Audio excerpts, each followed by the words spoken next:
I was here the other day, kind of stuck, that feeling that you do everything right. You work, you study, you try hard, but it seems like everyone is running on a different track than yours. And you're there, pedaling, but the bike doesn't move. And then I started thinking about something Charlie Munger said once.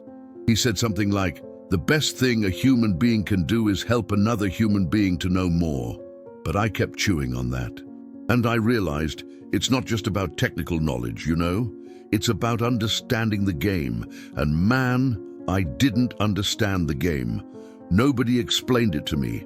I grew up hearing those things. Study, get good grades, get a stable job, buy your house, stay at that company until you retire, and I believed it. Seriously, I believed that if I followed that script, I was going to be safe. I was going to be fine. But for me today, this is starting to look more like a trap than a path. Not that it's wrong for everyone, but for me it seems like I was playing a game that was already lost before it started. Let me tell you something. I used to work, put my money in savings, because it was safe, right? Everyone said that. But I would watch the balance grow slowly and think, man, at this pace, I'll be 70 years old when I can buy something that really matters. And there's that story about home ownership. For me, for a long time, having a house was the goal. Like if I achieved that, I had won. But then I started calculating not just the value of the house, but the interest, the decades paying, the maintenance, the property tax. And man, I realized something. I wasn't going to own anything for about 25 years. I was going to own a debt. Munger has a phrase that says, the first rule of compounding is to never interrupt it unnecessarily. And when he says that, he's talking about compound interest, right? But I understand it differently now. He's saying, don't interrupt your growth with decisions that tie you down. When you buy a house with a 30-year mortgage making $3,000 a month, you just interrupted your process. You locked up your money, locked up your flexibility, locked up your ability to invest in yourself, to take risks, to move to another city if a better opportunity appears. And look, I'm not saying that buying a house is always wrong, but for me, at the moment I was living, it would be. Because I was still learning the game. You know what hurt me the most to realize? That I was more worried about appearing successful than actually building something. I wanted the car, the house, the things that show others that you made it. But made it where, man? Into a $200,000 debt that will suck 40% of my income for the next 25 years? Charlie Munger talks a lot about mental models. He says you need to have a lattice work of mental models to understand the world. And I kept thinking about that because I realized that my only mental model was work hard and you will be rewarded. But that's not a mental model. That's a fairy tale. The reality I started to see is different. It's not about working hard. Everyone works hard. The guy who delivers food by bicycle works hard. The woman who cleans houses works hard. Working hard is the minimum. It's not the differentiator. The differentiator, for me at least, is starting to seem like it's about understanding how money really works. And man, nobody taught me that in school. Nobody. I learned that savings yields 0.5% a year, while inflation eats 4%. I learned that on my own, too late, after having left money sitting for years being eroded. I learned that there are people who make money while they sleep. Not because they're smarter or work harder, but because they understood the game of capital. They have assets. I had a salary. And there's a brutal difference between having assets and having a salary. Salary, you exchange your time for money. You only earn when you're working. Asset earns while you do nothing. Munger talks about sit on your ass investing. He's joking, but there's a deep truth there. He's saying, find good opportunities and then wait. Be patient. Let time work in your favor. But to do that, you need to first have something to let grow, right? And how do we do that making $3,000, $4,000, $5,000 a month? This is where the game started to turn for me.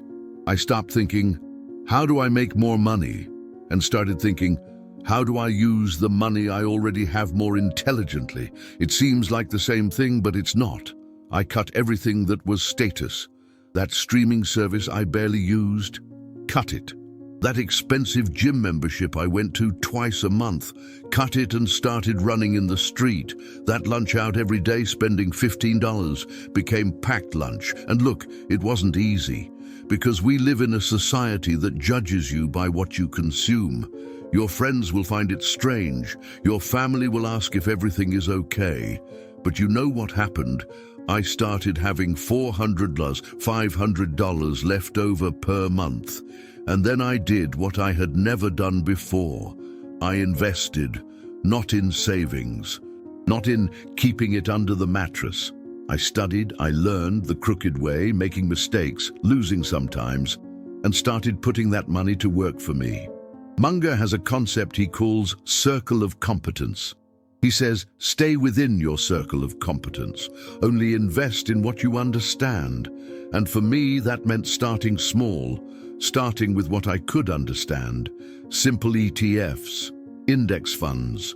Nothing like betting on a specific stock or crazy cryptocurrency that the internet influencer is selling. Because another mental model I learned, if it seems too good to be true, it probably is. But here's the point that really changed my mind. It wasn't the money I started making from it. It was the mindset that changed. Because when you have $2,000 invested and see it yield $10 in a month without you doing anything, something clicks in your head. You think, wait, if $2,000 gives me $10, how much do I need for this to give me $500, $1,000, $3,000? And then you stop seeing your job as the only income generator. You start seeing it as the financier of your assets. You work to accumulate capital, and that capital works for you. Charlie Munger always says that the first thing you need to do is don't be an idiot. It sounds rude, but what he means is avoid stupid mistakes. Don't spend more than you earn. Don't go into debt to buy things that depreciate. Don't think you're special and will get rich quick. And man, I made all those mistakes. I bought a financed car. I used a credit card as if it were real money. I thought that $2,000 course was going to transform me into a millionaire entrepreneur. I was an idiot. And that's okay, because now I know. Now I understand that the middle class, we're in a strange position, you know.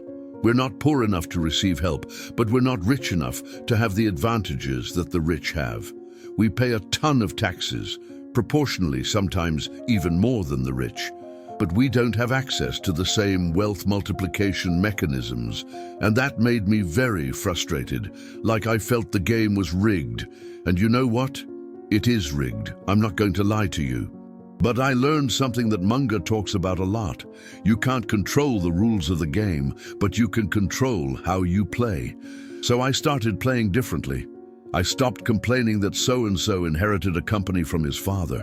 I stopped being angry at people who were born rich, because that doesn't change anything in my life.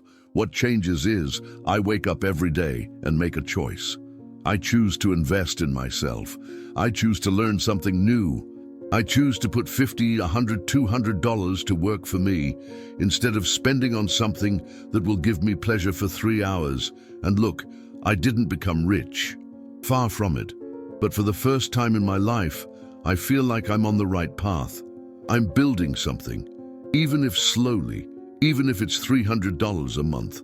Because $300 a month for 10 years with compound interest becomes something between $50,000 and $60,000. And that changes lives. Munger always says, the game is to keep playing the game. And for me, that means not giving up just because you look to the side and it seems like everyone is ahead of you. Because you know what I realized? Most of those people who seem to be ahead of you, they're broke. They have the nice financed car, the mortgaged house, the maxed out credit card. They're living an illusion. I'd rather have $15,000 invested and ride the bus than have a $30,000 car and owe $28,000 because one gives me freedom, the other traps me and freedom. Man, for me, freedom is starting to be the most valuable asset. Freedom to choose. Freedom to say no to a bad job because you have a reserve. Freedom to risk an opportunity because you're not tied down. So if you're feeling like I was feeling, like everyone is passing you and you're pedaling in the slipstream, I'll tell you one thing, you're not alone and you're not late. You're just playing the wrong game. Change the game. Stop trying to impress people you don't even like. Stop buying things you don't need with money you don't have. And start building slowly, small, but consistent, because Charlie Munger reached 99 years old as a billionaire. But he didn't become a billionaire at 30, he built, patiently, intelligently. And we can do the same, on our scale, in our way. It's not about getting rich quick, it's about not staying poor forever, and that changes everything.